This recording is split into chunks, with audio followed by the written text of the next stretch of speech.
Hello folks, welcome back to another lesson with Rivera Fine Art Studios.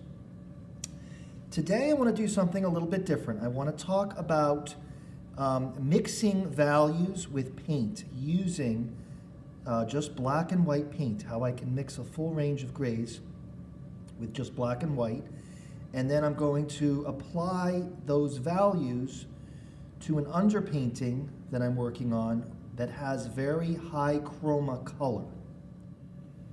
So I've been discussing values a lot using different drawing mediums such as charcoal and pencil and even white chalk on gray paper. So now I'm going to take those same concepts of applying light and dark values and I'm going to do it in a painting.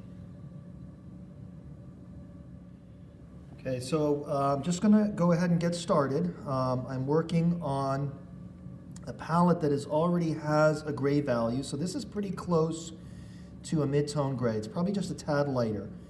And what I'm going to do first is try to create my mid-tone. So I'm going to create a value that's something fairly close to the paper tone, but just a tad darker.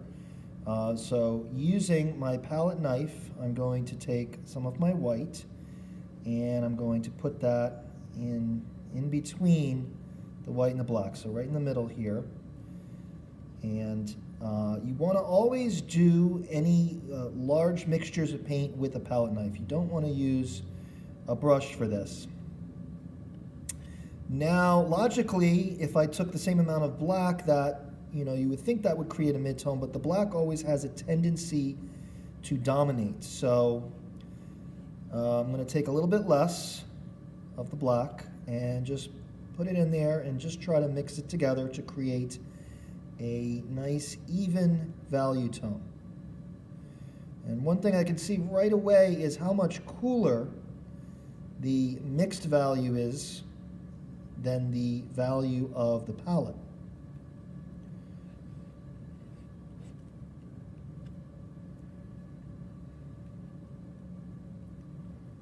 Okay, so that's actually pretty close in value to the palette.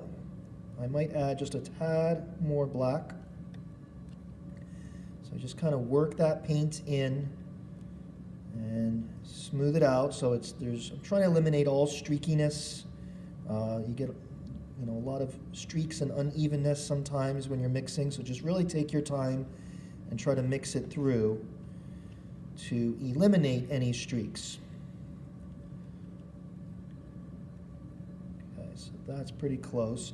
It's also always a good rule of thumb to have paper towels nearby. So if I get excess paint on the palette knife, I try to scrape that off as much as I can onto the palette, but I just can't completely remove it. So I take my paper towel and I just give that a little wipe.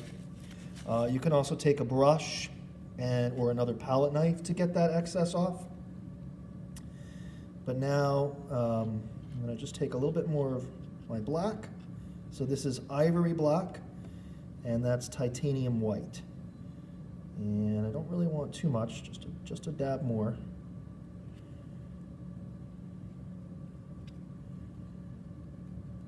And once again, just try to work that into that mixture. And that's probably pretty close to a mid-tone now. So slightly darker than my palette.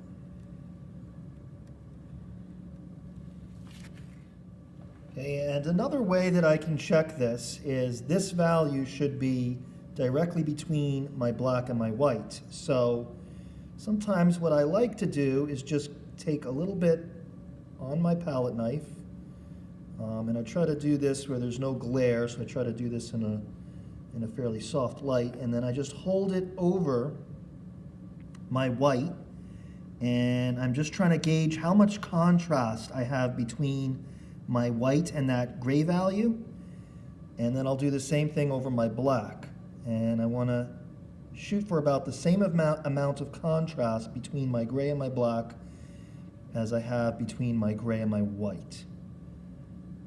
So that's just a little visual hue, and it looks pretty good. So the next thing I'm going to do is create another value in between my midtone and my white, and then I'm going to create a value between my midtone and my dark. So I'm going to take some of this pre-mixed midtone that I have. I have enough extra that I'm just going to grab that and plop that down right there. I'm going to mix a total of 5 values, though you could extend this. You could do 7 values or 9 values, really as many as you want. But I'm just going to go for 5. And I'm going to grab some of my white. So here's an opportunity for me to wipe my palette knife just so I don't dirty that white up too much. Okay, now I'm going to take some of that, and it's hard to know right at first. This is very visual. You just kind of have to do it and check, and then probably have to add more white, but it's always good to start with less. I always say that painting is kind of like cooking. When you're working with spices, you don't want to throw in a lot of hot spice all at once. You want to do it in stages. And that same rule of thumb really applies to mixing paint, especially color. So that's a little bit too dark, I think, so I'm going to add more white. And once again, what I'm going for here is a value that's going to be directly between my midtone and my white. So I may have actually put in a little too much white, because now that seems closer to my white, so I'm going to grab a little bit more of my midtone, just to darken that.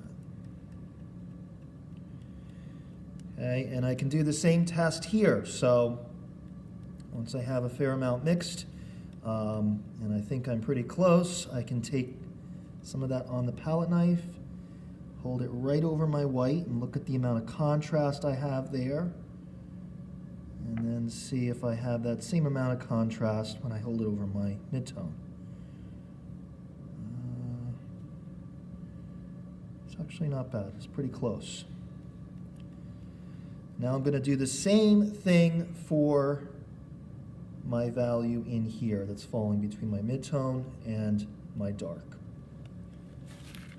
Okay, so that gives me the range that I'm going to be working with for my painting. And if I need to create any other variations, maybe I could do that with the brush. I could just, create something in between these values or in between these. But I have enough general mixtures that I can do that very easily. Okay, so the next part of this demo will be done as a time-lapse video. And I will put notes up periodically to explain some of the things that I'm doing. But what I had mentioned before is that I'm working with very high chroma color in my still life. So this is actually a really good exercise. If values are something that you struggle with, it's going to be much harder to see value when you're working with high chroma colors. It's easier to see values when the color is not as strong. But one little trick, and you'll see me doing this throughout the demo, is to just take the value that I have. So if I kind of look at an area, so let's say I'm looking at the shadow of my apple here, for example, I take a value that I think is close, and I can just hold it right up in front of the still life, and then I can really squint down to see if that value matches. When you squint, it helps to decrease the color. And sometimes you have to go right up into the still life. So if I put that in the light, it's actually a much different value. So that's going to be too light. And that was the midtone. So let me try the next value down and do the same thing. Key here is to really make sure that you're squinting when you're looking at this. So if I hold that right in front of the area and I squint, that seems to be pretty close. That seems still a little bit light, so I'd actually have to mix another value. Ideally, I want that palette knife to just blend right in with the still life. So I'm just going to take my black and that darker gray that I had pre-mixed and mix those together, creating yet another value by doing that.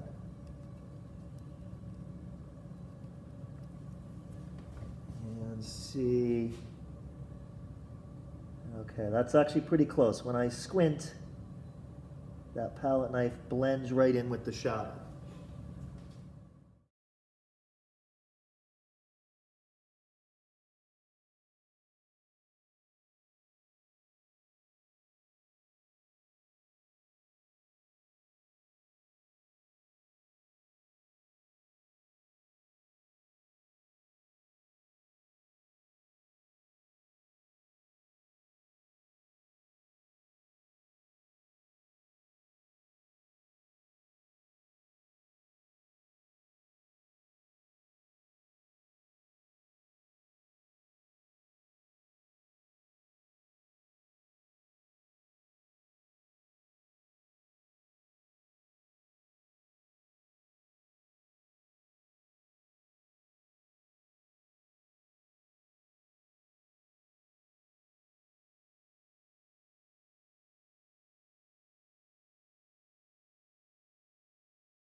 Okay, so I'm just about done with the value stage of this painting, and this is the foundational layer. It will serve as an underpainting for me to lay color over.